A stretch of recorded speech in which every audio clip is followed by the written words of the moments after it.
महाराज जी, जब भी मैं पढ़ने की कोशिश करता हूँ तो मेरा मन एकाग्रचित नहीं हो पाता।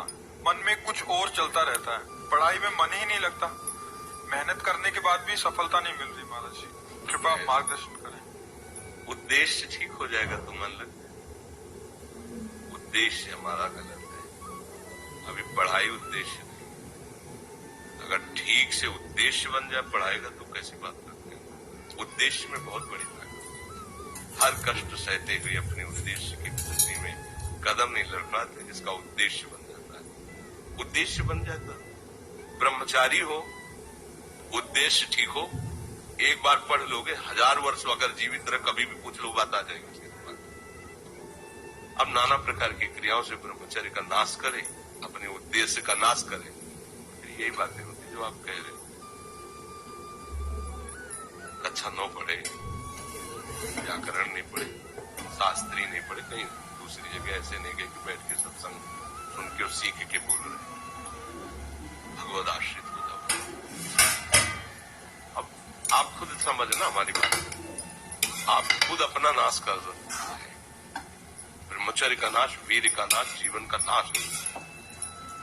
ब्रह्मचर्य अगर सही है, आपने किसी तरह इधर उधर तो ये प्रश्न ही नहीं रहेगा।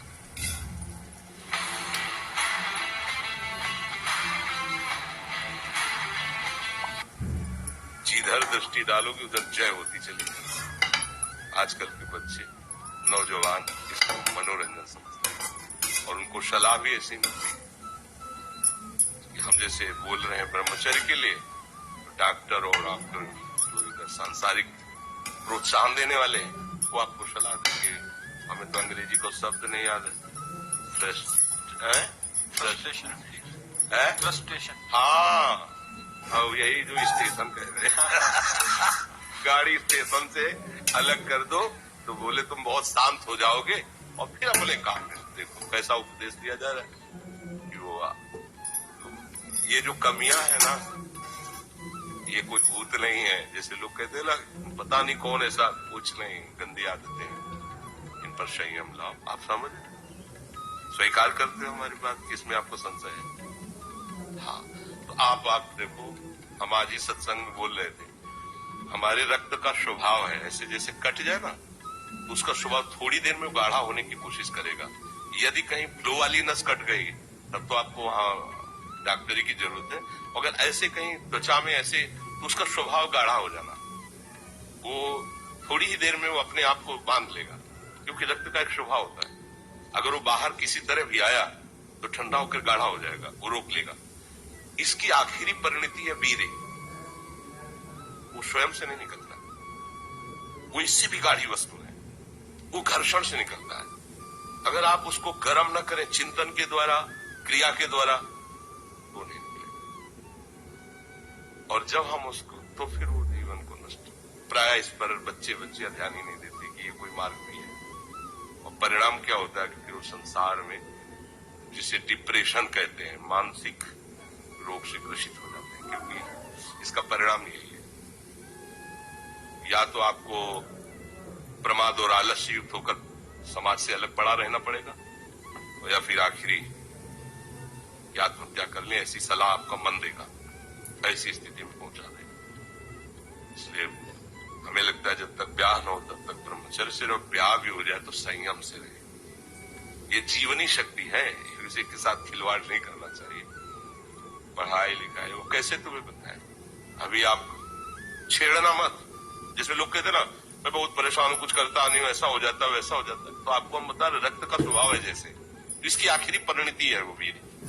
उसका स्वभाव नहीं है बहना, उसका स्वभाव ऐसा है। उसको जब तक ताप नहीं लगेगा तब तक वो बाहर नहीं हो सकता। आपने गलत अभ्यास किया, माना 2-4 महीने 5 महीने वो अपने अभ्यास वश पतित हो गए, लेकिन आप छोड़िए, उसका चिंतन छोड़िए, उसकी क्रिया छोड़िए, अपने आप को समझिए। जैसे रक्त है, आप 1 महीने में देना शुरू करो, जो देने का नियत कितना, 100-200 ग्राम, 500 ग्राम जो भी दिया है, 300 जो भी आप दीजिए, हर महीने तैयार हो जाएगा। तो आप ना दीजिए तो आपके शरीर को अभ्यास हो जाएगा, आप दीजिए तो शरीर को अभ्यास हो जाएगा। वो शरीर अगर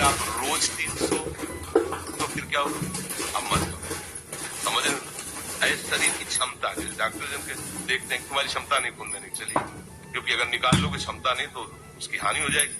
हाँ तुम्हारी क्षमता है, तुम्हारे अंग ठीक है, तुम स्वस्थ हो, महीने में ऐसा या जो समय अवधि सोचो, रक्त की आखिरी परिणति वो है वीर। आप क्या कर रहे हैं? रोज कई बार आपका परिणाम क्या होगा? अगर रोज वो खून निकाला जाए तो आदमी की हालत क्या हो जाएगी? खून की आखिरी परिणति है। अन्न रस जो हमने पाया उसकी परिणति धीरे धीरे परिवर्तित होते हुए मांस, मज्जा, रक्त, इनके वो आखिरी सप्तम धातु है वीर। और उसके साथ ऐसा खिलवाड़, कैसा जीवन होगा आपका? इस पर कोई विचार ही नहीं करता, समझता है क्योंकि बाबा जियों का विषय नहीं, आपको भी संयम से चलना है। और जब तक ज्ञान हो तब तक तो संयम से ही चलना चाहिए। बच्चे बच्चियों को गृहस्थी में अच्छे गृहस्थ बनेंगे जाकर, फिर उनकी हानि नहीं हो पाएगी उतनी। अब पहले से तो फिर अब वो पढ़ाई में मन कैसे लगेगा? आपके पास पढ़ाई वाली सामग्री नहीं रह गई। पहले क्या होता था, जैसे गुरुकुलों में स्मृति आपकी कमजोर हो रही तो मेधा शक्ति बलवान करने के लिए ब्राह्मी शब्द उसको खिलाई जाती। ब्राह्मी है ये चीजें क्यों? क्योंकि उनमें इतनी शीतलता, उनमें पौष्टिकता है कि वो वीर का वर्धन करके वीर को रोकेंगी। खास बात उसमें होती है। अब हम इस बात को ना समझ करके फ्रेंड बनाते हैं और वो विनाश का खेल खेलते हैं जो हमारी सारी सांसारिक और पारमार्थिक दोनों उन्नति का नाश कर देता है। अब उस प्रश्न का क्या होता है? और उसके लिए क्या सलाह? आप सही ढंग से रहो, अच्छा खाओ पियो, थोड़ा व्यायाम करो, सबके प्रति पवित्र भाव, अभी आप आनंद में आने लगोगे। और जैसी आदतें आजकल हो रही, आनंद वाली तो है नहीं, तो पतन वाली ही है। चार दोस्त मिलते हैं, मदिरा पान करते हैं, गांजा और तो और क्या ड्रग्स। अब बताओ क्या होगा? आप इतना विष डाल रहे हो अपने अंदर, इसलिए विषैली चीजें डाल रहे हो, ऐसी गंदी आदतें डाल, आपका जीवन क्या होगा? कैसा खिलवाड़ किया जा रहा है मनुष्य शरीर से, जबकि ये देव दुर्लभ दे ही है भगवत प्राप्ति। इसके साथ कैसा, तो बच्चों को न तो सत्संग मिल रहा है, न शास्त्र स्वाध्याय मिल रहा है, ऐसा ही संग मिल रहा है जो पतन का कारण क्या हो रहा है। अच्छा बहुत पढ़े लिखे हो और शराब पी के नाली के कीड़े की तरह पड़े हो, माता पिता का अपमान कर रहे हो, मनमानी पे विचार कर रहे हो, पढ़ाई लिखाई क्या हुआ? पढ़ा लिखा भाई विद्या तो वही जो विनय, पवित्रता, शालीनता, सभ्यता, नम्रता, ये तो सद्गुण विद्या में आज की रह नहीं रहे। पढ़े लिखे माता पिता को ऐसे डांट देते जैसे कोई नौकर से बात करता है। हम स्वतंत्र हैं। अरे विषयों के गुलाम तुम कब स्वतंत्र हो गया? स्वतंत्र तो परमहंस जन होते हैं जिन्होंने इंद्रियों को जीत लिया और भगवद आनंद में मस्त हो, वो स्वतंत्र है। इंद्रियों के गुलाम तुम स्वतंत्र हो? जो विषय जब चाहता है तुम्हें गिरा, तुम स्वतंत्र हो? माता पिता, गुरु, शास्त्र, इनकी परतंत्रता स्वीकार करने वाला ही स्वतंत्र होता है।